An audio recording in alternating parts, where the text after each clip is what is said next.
Welcome back to Take It Slow Homestead. I'm Carol and going to take you with me today as I make some big plans. The first thing I'm going to do is go out here to the chicken coop. There's a project out here that I've been wanting to do for quite some time, so I'm going to show you that. Hello, ladies. You're waiting for some treats, aren't you? Oh, and gentlemen, how you doing? So since it's wintertime, the Tweety birds think that they need to have their breakfast, lunch, and dinner in here. I'm going to see if I can shoo some of these Tweety birds out of the coops. P.S. They're a real pain. All right, birds. There you go. Go on.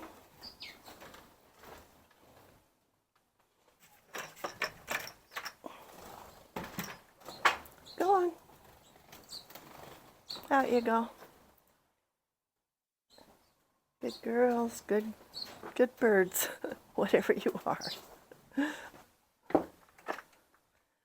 All right. That wasn't too bad.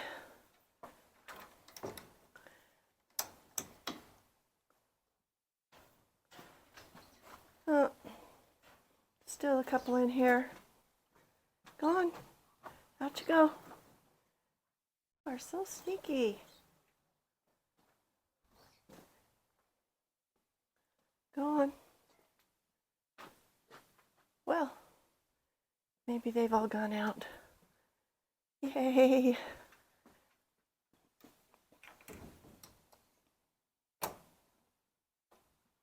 All right. Now, over here, there are some boards that are supposed to be trim around the windows of this coop.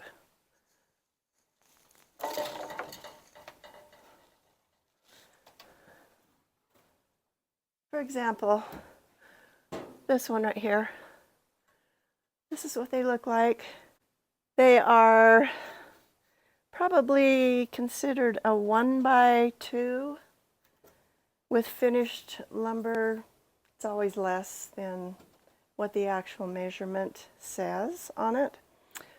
So this is actually less than 1, less than 2. But I think that's what it's considered as a 1x2. We've had them for a while. I have painted them that light cream color, and they need to go on the outside of this coop around the windows. And I've been wanting to do it for a long time. Here we are outside, and here's one of the windows. If you can see it through the chain link. And so around the edges of that window, there will be a frame made out of those 1x2s. There's another window down there, and through that door that goes into the other run, there's another window. And here on this side of the coop, there's 2 more windows. Right now, I've got them pretty much covered by these pallets just to keep the wind and the storms away from those windows, because they're only plexiglass windows. On the other side of this mesh, this wire mesh, there are pieces of plastic, and that's what the windows are made of. And the wind, when it blows through, it knocks those pieces of plastic right out of their place. They land on the ground, and I have to pick them up and take care of them. But that's another project. But the trim that I was showing you will go around this one and the one that's behind that pallet right there also. And I almost forgot, around the corner, around this corner right here, on the back side of the coop, there's one more large window, and that's one more place that the trim pieces need to go. So there's a project that I'm hoping to do this spring when the weather gets a little bit warmer. Hello, ladies. How are the ladies in run number 3? Good? Hey, brown hen. How are you doing? All right. Okay, let's go back into the chicken coop. Past the trampoline. Let's see what the weatherman says today. A little breezy. And before I came out, I checked the thermometer. It's 50 out here right now, which isn't too bad. Okay, this surface right here is my workbench. Actually, my future workbench. I haven't used it as a workbench yet, but that's the plan. Now, found these little sticks on the ground.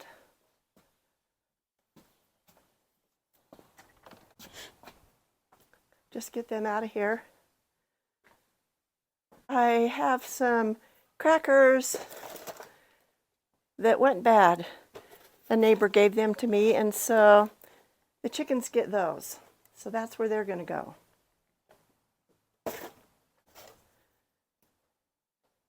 I put a little hanger up on the wall over there. The reason was to have a place where I could hang things that would be handy for me to use, like scissors. You know, I have to cut open some of these feed bags with scissors sometimes. Some feed bags have strings that you pull. That makes it really easy. Other ones don't have those, and they're just made out of paper, which is great. But you need scissors to open them up. I've also got a hammer hanging up over there. I'm gradually trying to make this like a workbench area with some tools and things that I need for the tools. Yeah. This is a waterer for my chickens. A new waterer. Actually says waterer on there, which is really hard to say. One of the homesteaders that I watch, he calls them drinkers. He has feeders and he has drinkers, and I think, yeah, that's a lot easier to say than waterer. So this is my new drinker for my chickens. Okay, this is a bag of cat food, and it goes in this can right here, which is almost empty. So later today, when I feed the cats, I will empty that can, put this in it, and then it will be gone off of my workbench. One thing I'm going to do, since the chickens stir up quite a bit of dust in here, is I'm going to bring out a spray bottle of water, a roll of paper towels, and just keep them right here so that I can dust this off whenever I'm out here to do something, to make a project. So that's the plan. Now, I mentioned it was 50 degrees. Not too bad, but I prefer 60 if I'm going to come out and be doing some work. You might think that since we live in a cold area, that 50 degrees should feel warm. Well, it actually does feel warmer than it usually is.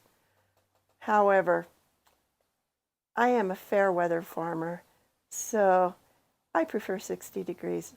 But you know what? If it got up to 55 today, I may just come back out here and start working on those trim pieces. But let's go look at something else. Another project that I have in mind for when it warms up this spring. And I'll show you that. Actually, there's so many projects that I can think of right now that I want to do as soon as I'm able to come out and work. And I'm excited. Around here, this is what February is for, making plans. I know in some areas of the country, you're already planting your seeds. We can't do that quite yet, not even inside. All right, let's walk around here.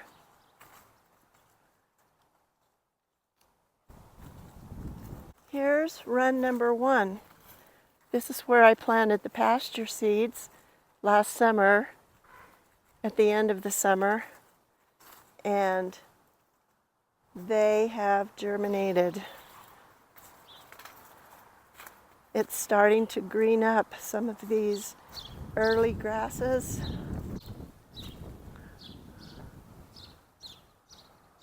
Something that's been on my mind lately is this tree right here, this first tree. It's starting to lean up against the fence. I knew it would. It needs to come out. And that's a big project that I'm going to be doing this summer. Let's see if we can get this to focus in a little bit better. Right there. That first tree right there. The ones down the line, there's a couple more that are becoming detrimental also to the fence. And right now, the fence is more important than those trees. There are these trees over here that give a lot of shade to these two runs. These are great big elm trees. And you can see that they are very big and very branchy. They give out a lot of shade and protection. Protection from aerial predators. But these right here, they've got to go. Another project for this spring / summer. This is the new burning pit that we dug last summer. Well, when it rains really hard, which occasionally it does, this little pit fills up with water. Last year we had a big rainstorm. It filled up with water all the way. So this is a very low spot. It's a good thing it's low because of having fires, but bad thing it's low because there's no berm around it and the water just gets in when it rains. So a project for this coming season, warm season, is to put a berm and a swale around this pit. As you can see, I have my work cut out for me, which is good, but I need to make big plans because I have these big plans. And in order to accomplish these big plans, I need to organize my time and my effort and my life. I need to take it slow, take it carefully, and try to do a good job. I like to remember the advice that a homesteader gave one time on a channel I was watching. And he said, number one, do things on time. Number two, do things to a high standard of excellence. Number three, do things with minimal waste. And number four, get joy from doing all that.